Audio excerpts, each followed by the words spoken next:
Hello student, welcome to study plan. आज हम बात करेंगे क्लास 12th मैथमेटिक्स के चैप्टर 1 की, जो कि है संबंध और फलन। आज क्लास 12 मैथमेटिक्स का ये पहला चैप्टर है। तो चलिए अब हम जो देखने वाले हैं वो क्लास 12 मैथमेटिक्स का जो चैप्टर का नाम है वो है संबंध और फलन। हम इससे संबंधित चैप्टर 1 से संबंधित बेसिक और कुछ एग्जाम्पलों को आज सोल्व करने वाले हैं। तो चलिए बिना देर किए हम वीडियो स्टार्ट करते हैं। तो जैसा कि आप सभी देख रहे हैं, जो हमारा चैप्टर 1 है उसका नाम है संबंध और फलन। तो संबंध और फलन को समझने के लिए सबसे पहले हमको समझना होगा समुच्चय को। आखिर समुच्चय क्या होता है। समुच्चय को हम इंग्लिश में बोलते हैं सेट। समुच्चय को हम बोलते हैं इंग्लिश में सेट। और आप समुच्चय को क्लास 12th में विस्तृत रूप से पढ़ चुके हैं, क्योंकि क्लास 12th में सेट का एक पूरा चैप्टर है। तो इसलिए आपने क्लास 11th में जो है इसको पढ़ लिया होगा। मैं इसको ज़्यादा विस्तृत रूप में नहीं बताऊंगा, बस केवल कुछ ही शॉर्ट चीज़ों के माध्यम से ये आपको मैं समझाने का प्रयास करूंगा। तो चलिए, समुच्चय क्या होता है। सेट्स जो होता है किन्हीं भी अवयवों का एक समूह होता है। इसमें कुछ भी अवयव हो सकते हैं। मान लो हमारा जो परिवार है वो एक समुच्चय है, वो हमारे मेंबरों का समुच्चय हो गया। ऐसी जो हमारी जो प्राकृतिक संख्याएं हैं वो सभी प्राकृतिक संख्याएं वो संख्याओं का क्या हो गई, एक समुच्चय हो गया। और इसी प्रकार से जो भी हमारा कुछ भी अवयव हम ले लें, कुछ भी घटक ले लें, तो वो एक सेट्स कहलाता है। जैसे कि मैं एग्जाम्पल की सहायता से आपको बताता हूँ। मैंने सेट्स यानी इसकी अगर डेफिनेशन लिखे तो हम बोल सकते हैं कि अवयवों का एक क्रमिक समूह। कि वही जो अवयव होते हैं उनको हम यदि क्रम से रख दें तो इस प्रकार जो हमको समूह प्राप्त होगा उसको हम बोलते हैं सेट्स। और सेट्स को हम आर से भी, ए से भी प्रदर्शित कर सकते हैं। हम ए भी जो हमारे अल्फ़ाबेट में जो भी लेटर्स होते हैं उनको कैपिटल लेटर से हम रिप्रेजेंट इसको कर सकते हैं। तो चलिए, हमने एक सेट लिया। जैसे हमने अपने परिवार के सदस्यों को लिया। मैंने लिया पिता, फिर माता, भाई, बहन,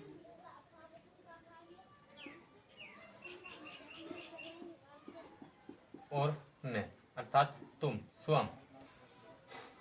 ये जो है हमारा परिवार के मेंबर्स जो हैं, सदस्यों का एक समूह है और ये क्रमिक है। पहले पिता, फिर माता, फिर भाई, फिर बहन और फिर स्वयं, हम खुद। तो ये जो एक इस प्रकार से जो समूह है ये क्या कहलाएगा, एक सेट्स कहलाएगा। चलिए और मैं आपको समझाता हूँ। एक और सेट्स यानी एक और समुच्चय मैं आपको ले लेता हूँ। मैंने लिखा 1 2 3 4 5 6 डैश, ये इस प्रकार से इनफाइनाइटी तक। ये जो है हमारा जो प्राकृतिक संख्याएं हैं और ये सभी प्राकृतिक संख्याओं का एक समूह है, इसलिए हम इसको भी बोलेंगे समुच्चय। यहाँ पर 1 2 3 जो है ये सब प्राकृतिक संख्याएं हैं। चलिए हम और एक और एग्जाम्पल ले लेते हैं। मैंने लिखा 0 1 2 3 4 डैश 100। ये जो हमारी संख्याएं हैं ये पूर्ण संख्याएं हैं, ये पूर्ण संख्याओं का समूह है। ये जो पूर्ण संख्याएं हैं 0 से लेके 100 तक ये पूर्ण संख्याएं हैं और ये क्या है, पूर्ण संख्याओं का एक समूह है। तो इसलिए इसको भी हम समुच्चय कहेंगे। चलिए मैं समुच्चय को आपको एक और एग्जाम्पल ले लेता हूँ। जैसे कि मैंने लिख दिया कि A B C D E F इस प्रकार जेड तक, ये भी जो है अल्फ़ाबेट में जो हमारे लेटर्स होते हैं उनका एक सेट है, समुच्चय है। तो चलिए आप समझ चुके होंगे कि समुच्चय क्या होता है। अब हम देखने वाले हैं कि आखिर हम इस समुच्चय को कितने रूप में लिख सकते हैं। समुच्चय को लिखने के रूप हम समुच्चय को कितने रूपों में लिख सकते हैं? समुच्चय के लिखने के रूप, समुच्चय को हम कितने रूपों में जो है लिख सकते हैं?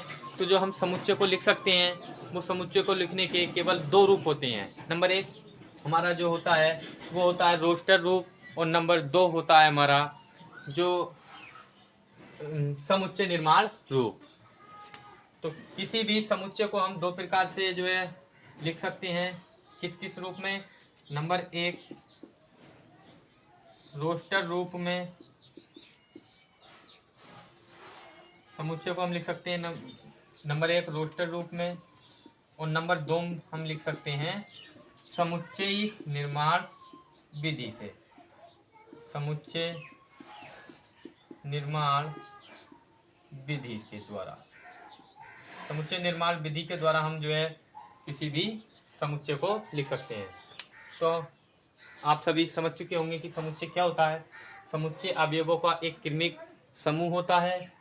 जैसे कि उसमें कुछ भी अवयव हो सकते हैं। अवयव हमारे घटक हैं, या फिर वस्तुओं का समूह, व्यक्तियों का समूह, संख्याओं का समूह, इस प्रकार से जो भी समूह होंगे वो सभी अवयव होंगे। और यहाँ पर जो हमारे अवयव है वो पिता, माता, भाई, बहन, परिवार के सदस्य हैं। तो इस प्रकार ये एक समुच्चय हो गया।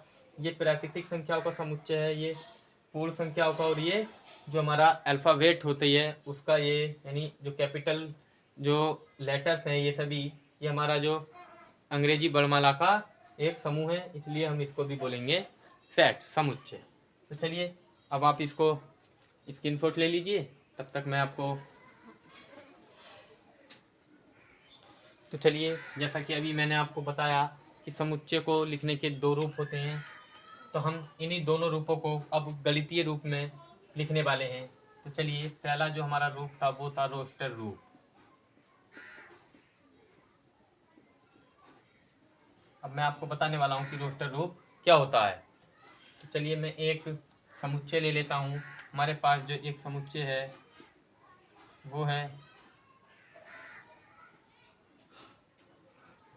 ए हमारे पास एक समुच्चय है जिसके अवयव हैं 1 2 3 4, और हमारा जो समुच्चय ए है वो ए से, ए में ही जो परिभाषित है, और इसमें संबंध है आर, और इसमें संबंध आर जो है वो परिभाषित किया गया है। और जो ए का संबंध है वो ए से ही दर्शाया गया है, यानी जो हमारा समुच्चय ए है, ए का संबंध खुद से ही दर्शाया गया है। और इधर जो हमारे अवयव हैं वो 1 2 3 4 ही हैं। यहाँ पर जो एक का संबंध है वो एक से है, दो का संबंध जो है वो दो से है, और तीन का संबंध तीन से, और चार का संबंध है चार से। तो यहाँ पर जो हमारे दो सेट हैं, ये सेट वैसे एक ही है, ये भी ए है, ये भी ए है, लेकिन हमें इस समय ये दो सेट हैं। अब हमें इसको लिखना है रोस्टर रूप में। यदि हम जो हमारा सेट ए है इसके अवयवों को मान लें एक्स, तो ये, और इसके अवयवों को मान लें वाई, तो हम इसको रोस्टर रूप में पहले लिखेंगे। हम इसको रोस्टर रूप में, और रोस्टर रूप में हमको लिखने के लिए सबसे पहले लिखना होगा कि आर सच डैट, इसको बोलते हैं सच डैट। और सच डैट इसका मतलब होता है कि इस प्रकार है, आर संबंध आर इस प्रकार है कि ए परिभाषित है, इसको बोलते हैं परिभाषित, एरो को जो होता है इसको बोलते हैं परिभाषित। संबंध आर इस प्रकार परिभाषित है ए से ए में, यानी जो संबंध आर है वो ए से ए में परिभाषित किया गया है। और किस प्रकार परिभाषित किया गया है कि जो आर है, आर इज इक्वल टू जो हमारा अवयव 1, 1, हमारे जो भी अवयव होंगे उनको लिख देंगे 1, 1, 1 का संबंध है एक से, एक का संबंध एक से, दो का संबंध है दो से, तीन का संबंध है तीन से, और चार का संबंध है चार से। इस रूप को हम बोलते हैं रोस्टर रूप। रोस्टर रूप, ये जो इस प्रकार से हमको रूप प्राप्त हुआ इसको बोलते हैं हम रोस्टर रूप। चलिए रोस्टर रूप को हम एक और एग्जाम्पल की सहायता से समझते हैं। ये हमारा एग्जाम्पल नंबर 1 है रोस्टर रूप में। अब हम देखते हैं एग्जाम्पल नंबर 2 को। हमने हमारे पास एक सेट है P और जिसके जो अवयव हैं वो हैं A B C D, और एक हमारे पास सेट है Q जिसके अवयव हैं B C A B C D E। हमने दो सेट लिए हैं, दो समुच्चय लिए हैं A B C D और एक समुच्चय A B C D E। अब यहाँ पर जो संबंध R है वो P से Q में परिभाषित है, संबंध जो हमारा R है वो P से Q में परिभाषित है। अभी संबंध को मैं आपको डिटेल में बताऊंगा, तब तक के लिए आप केवल समझ लीजिए कि जो रोस्टर रूप होता है वो क्या होता है और समुच्चय निर्माण रूप क्या होता है। अभी मैं संबंध आपको बताने वाला हूँ, एक एक करके हम संबंध को पढ़ेंगे। तो जो हमारा P जो संबंध R है वो P से Q में परिभाषित है। यहाँ पर जो A है, A का संबंध है, A का संबंध A से भी है और A का संबंध B से है, और B का संबंध B से भी है, B का संबंध B से भी है और B का संबंध C से है। अब इसी प्रकार C का संबंध C से है और C का संबंध D से भी है। अब इसी प्रकार D का संबंध D से है और D का संबंध E से है।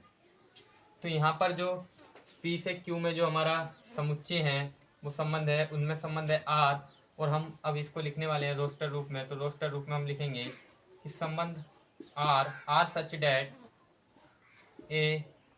P एरो Q, यानी जो हमारा संबंध R है वो इस प्रकार परिभाषित है कि P Q में परिभाषित है, P से Q में परिभाषित है। जो संबंध R है वो इस प्रकार है कि P Q में परिभाषित है, P Q से P जो है वो Q की ओर परिभाषित है। तो हम इसको लिखेंगे रोस्टर रूप में। तो इसका रोस्टर रूप हम जब लिखेंगे तो हम लिखेंगे पहले A का संबंध A से, फिर A का संबंध है B से, फिर A का संबंध है C से, फिर फिर B का संबंध है B से, और फिर B का संबंध है C से, फिर C का संबंध है C से, C का संबंध है C से, और फिर C का संबंध है D से, और फिर D का संबंध है D से,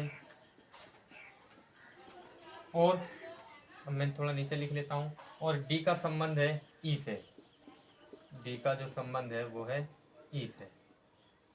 ये जो रूप हैं इन रूपों को हम बोलते हैं रोस्टर रूप, रोस्टर रूप। तो चलिए आप समझ चुके होंगे कि जो रोस्टर रूप होता है वो क्या होता है। तो चलिए मैं आपको एक और एग्जाम्पल की सहायता से इसको समझाने का प्रयास करता हूँ। मैंने एक अवयव लिया छोटा सा, मैंने यहाँ छोटा डायग्राम में बना लेता हूँ। एग्जाम्पल नंबर 3 अवयव मैं बनाता हूँ इधर को। एग्जाम्पल नंबर 3 जो है हमारा वो ये है कि हमारे पास एक अवयव है 2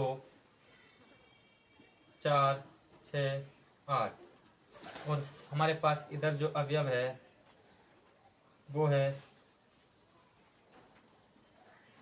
4 6 8 10। यहाँ पर जो एक संबंध है, यहाँ पर एक संबंध R है, इस अवयव का नाम है हमारा X और इसका नाम है Y। यहाँ पर जो संबंध R परिभाषित है वो संबंध 2 का संबंध है 4 से, 4 का संबंध है 6 से, 6 का संबंध है 8 से, और 8 का संबंध है 10 से। और इसी प्रकार जो 2 का संबंध है वो 8 से है, और जो 4 का संबंध है वो 10 से है। जो 2 का संबंध है वो 8 से है और 4 का संबंध जो है वो 10 से है। तो चलिए इसको हम लिखते हैं रोस्टर रूप में। तो हम इसको जब हम रोस्टर रूप में लिखेंगे तो हम लिखेंगे कि R इस प्रकार परिभाषित है, R इस प्रकार है कि जो समुच्चय हमारा x है, समुच्चय x जो है परिभाषित है x से y में, और इसका जो रोस्टर रूप होगा वो रोस्टर रूप होगा r इज इक्वल टू, हम रोस्टर रूप में जो है लिखने वाले हैं। तो रुकिए साथ, तो चलिए साथियों मैं एक बार ज़रा नज़र मान लेता हूँ कि यहाँ पर जो मैं लिख रहा हूँ वो दिखाई आपको दे रहा है या नहीं। तो यहाँ पर जो है हमारा थोड़ा नीचे आ रहा है ये, तो मैं इसको मिटा देता हूँ और इसको मैं लिखता हूँ इधर की ओर। इसको मैं यहाँ लिख देता हूँ। जो ये हमारा एग्जाम्पल नंबर 3 है, इसका जो पोर्शन है बचा हुआ मैं इधर लिख देता हूँ। आर सच डैट, आर इस प्रकार परिभाषित है एक्स से वाई में।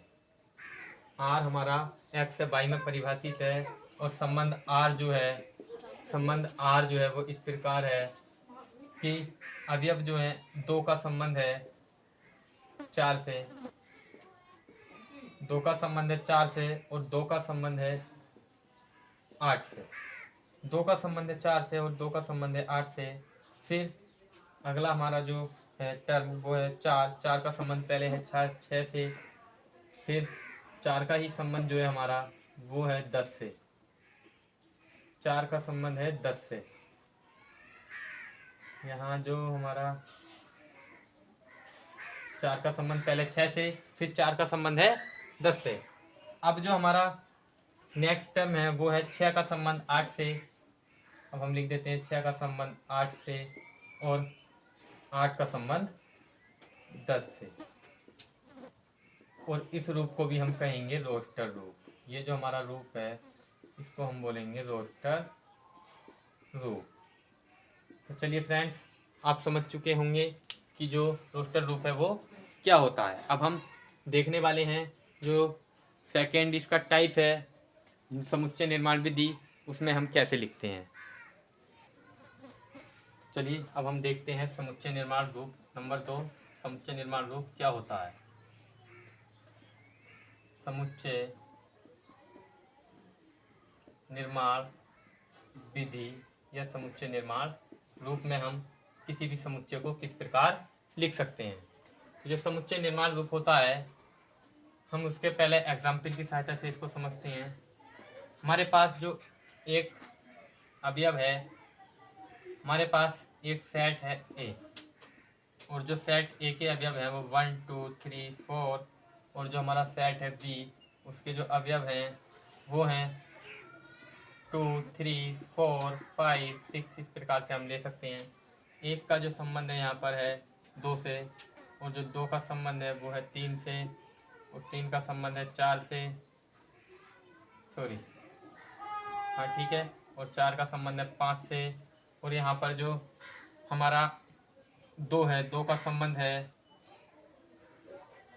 1 का संबंध है यहाँ पर 3 से, और 2 का संबंध है 5 से, और जो 3 का संबंध है वो है 6 से। तो इस प्रकार आप सभी देख रहे होंगे कि यहाँ पर जो संख्या है, चलिए मैं इसको पहले सिंपल, इसका मैं सिंपल रूप ही ले लेता हूँ कि जो ए का संबंध है, जो हमारा यहाँ पर सेट है, हमारे पास जो एक सेट है ए है, और इसके जो अवयव है 1 2 3 4, और एक जो हमारे पास सेट है वो है 1 2 3 4 5। यहाँ पर एक का संबंध 1 से, 2 का संबंध 2 से, और 3 का संबंध है 3 से, और 4 का संबंध है 4 से, और समुच्चय एक जो संबंध आर है वो इसमें परिभाषित किया गया है ए से बी में। यदि हम इसके अवयवों को, जो समुच्चय ए है उसके अवयवों को मान लें एक्स, और ये जो हमारा समुच्चय बी है सेट बी, इसके अवयवों को मान लें हम वाई। अवयव जो होते हैं हमारे अंदर वाले ये जो संख्याएं हैं ये सभी अवयव हैं। तो हमने इन्हीं अवयवों को x मान लिया, और इसके अवयवों को हमने सेट बी के अवयवों को मान लिया y। तो चलिए अब हम इसको लिखते हैं समुच्चय निर्माण रूप में। सबसे पहले लिखेंगे कि r सच डैट, r इस प्रकार परिभाषित है a से b में। r इस प्रकार है, a परिभाषित है b में। तो r जो है वो a से b में परिभाषित है। तो सबसे पहले हमको लिखना होगा r such that R such that x comma y R such that x comma y x, जहाँ पर जो एक्स कोमा वाई है, एक्स का संबंध है वाई से, इस प्रकार आर बराबर एक्स कोमा वाई, जो आर है वो आर का संबंध है हमारा एक्स कोमा वाई से, और जो एक्स वाई हैं वो इस प्रकार हैं, एक्स कोमा वाई इस प्रकार हैं कि इसको बोलते हैं सच डेट, या इस प्रकार हैं कि जो एक है यानी हम एक्स बराबर है वाई, इसको हम बोलते हैं रोस्टर रूप, जहाँ पर जो एक्स है बिलोंग्स टू समुच्चय ए, जो हमारा एक्स है वो किससे संबंधित है, किससे संबंध रखता है, ए से। जो एक्स है इसको बोलते हैं बिलोंग्स टू का साइन, इस साइन को हम बोलते हैं बिलोंग्स टू। बिलोंग्स टू का मतलब हिंदी में हम बोलें तो संबंध रखता है। और जो हमारा अवयव वाई है, वाई बिलोंग्स टू वी है। यहाँ पर जो ये रूप है इसको हम बोलेंगे समुच्चय निर्माण रूप, समुच्चय निर्माण रूप। चलिए मैं आपको इसको एक बार फिर से रिवाइज करा देता हूँ। हमारे पास दो सेट हैं ए और बी, जिसके अवयव हैं 1 2 3 4, और दूसरा सेट है बी जिसके अवयव हैं 1 2 3 4 5। यहाँ पर जो यहाँ पर 4 का संबंध 4 से दर्शाना है, तो यहाँ पर जो आर लिखेंगे हम, आर सच डेट ए से बी, यानी आर परिभाषित है ए से बी में। और ये किस प्रकार परिभाषित है कि जो अवयव एक्स है, एक्स अवयव जो है वो बाई के बराबर है, और जो हमारा ए समुच्चय है उसको हमने उसके अवयवों को माना एक्स, और बी समुच्चय उसके अवयवों को माना बाई। तो R is equal to x का संबंध है बाई से, एक्स का संबंध है बाई से, और ये संबंध सच डेट का मतलब यानी इस प्रकार है कि एक्स बराबर बाई। एक बार फिर आई रिपीट, आर इस प्रकार से है कि जो एक्स का संबंध बाई से, सच डेट का मतलब इस प्रकार है, एक्स और बाई में जो संबंध है वो इस प्रकार है कि एक्स और बाई बराबर है, यानी एक्स बराबर है बाई के। इस रूप को हम बोलेंगे समुच्चय निर्माण रूप। तो चलिए मैं आपको एक और एग्जाम्पल की सहायता से इसको स्पष्ट करता हूँ। जैसे कि मैं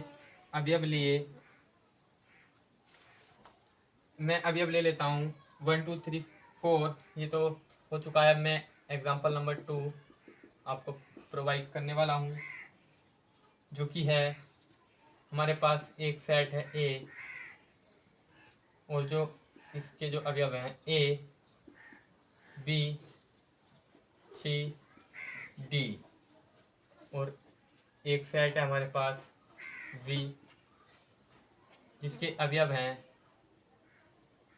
बी सी डी ई।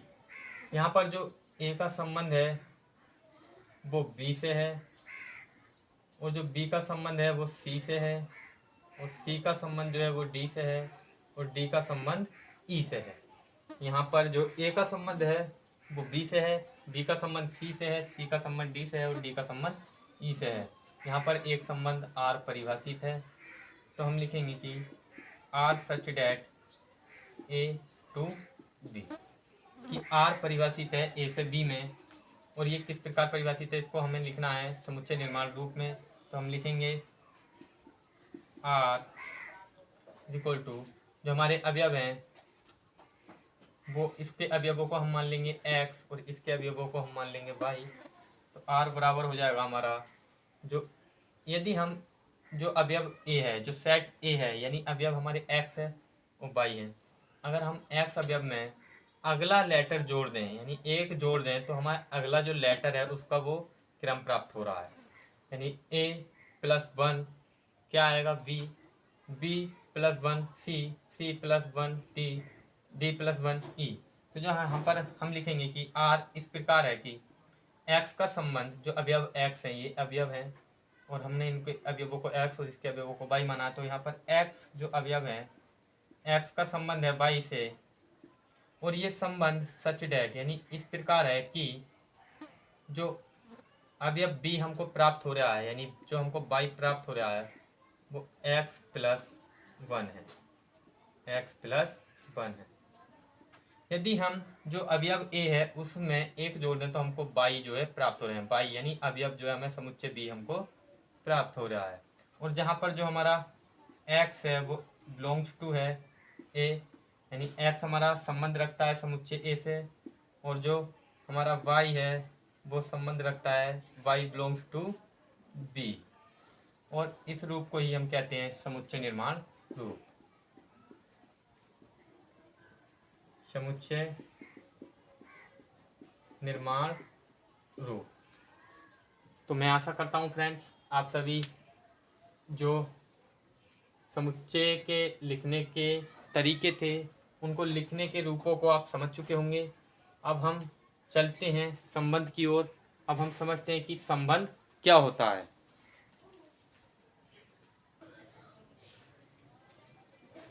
चलिए अब हम देखते हैं जो हमारा संबंध होता है, आखिर संबंध क्या होता है। तो जैसा कि आप सभी जानते हैं कि किन्हीं भी दो व्यक्तियों के बीच में, दो अवयवों के बीच में, दो घटकों के बीच में, दो वस्तुओं के बीच में अनेक संबंध हो सकते हैं। हमको नहीं पता कि कितने संबंध हो, हम ज्ञात कर सकते हैं, लेकिन किन्हीं भी दो वस्तुओं के बीच में, दो अवयवों के बीच में या दो घटकों के बीच में बहुत से संबंध हो सकते हैं। तो चलिए हम आप देखने वाले हैं जो क्लास 12th में हमारे हमको जो संबंध पढ़ने हैं वो हमारे पास जो संबंध को प्रकार होते हैं वो हैं 4। तो हम देखते हैं संबंध, आखिर संबंध होता क्या है। रिलेशन, संबंध को हम बोलते हैं रिलेशन। आखिर ये जो संबंध होते हैं ये कितने प्रकार के होते हैं। अब हम बात कर रहे हैं संबंध के प्रकारों की। तो पहले हम देखते हैं संबंध क्या होता है। संबंध हम बोल सकते हैं रिश्ता हो या फिर कुछ भी जो ऐसी चीज, जुड़ाव। संबंध हम बोल सकते हैं जुड़ाव, कि एक का जुड़ाव एक दूसरे से कैसे जुड़े हुए हैं, यही जो होता है किन्हीं भी दो अवयवों में संबंध होता है। तो कोई भी जो वस्तु है, चाहे वो वस्तु हो या फिर हम कह सकते हैं कि माता पिता हो, माता पिता में अनेक प्रकार के संबंध हैं, भाई बहन और जो हमारे जितनी भी वस्तु हैं सभी में अनेक प्रकार के संबंध हो सकते हैं। किन्हीं भी एक समुच्चय में जो अवयव होंगे उनमें हम कह सकते हैं कि बहुत से संबंध हो सकते हैं, लेकिन हमको इन सभी संबंधों के बारे में नहीं पढ़ना है। हमको केवल 4 संबंधों के बारे में पढ़ना है, जो कि हैं नंबर 1 मुख्य हैं। नंबर 1 में आता है सममित। सबसे पहले हम लिखते हैं स्वतुल्य संबंध, स्वतुल्य संबंध। नंबर 2 सममित संबंध, यही क्लास 12 के लिए इम्पोर्टेंट है। नंबर 3 जो संबंध होता है उसको हम बोलते हैं संक्रामक संबंध।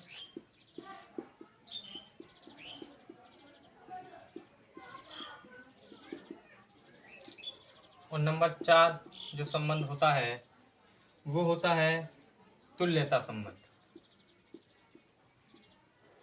तुल्यता संबंध। तो स्वतुल्य संबंध का मतलब होता है, यानी इसमें जो होगा खुद की खुद से ही तुलना की जाएगी। कोई भी जो सेट होगा, एक समुच्चय होगा और उसकी तुलना स्वयं से ही की जाएगी, खुद से इसमें जो है तुलना की जाएगी, तब हम इसको कहेंगे स्वतुल्य संबंध।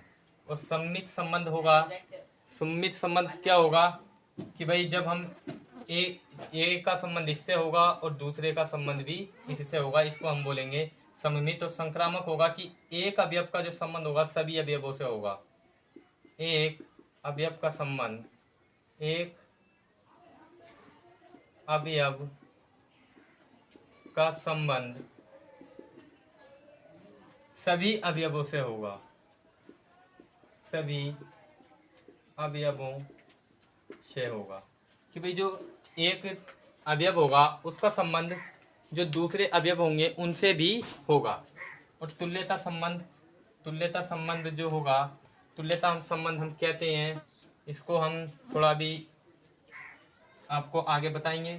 और वीडियो जो है काफ़ी लंबा हो चुका है, तो चलिए अब हम आपसे मिलेंगे नेक्स्ट पार्ट में।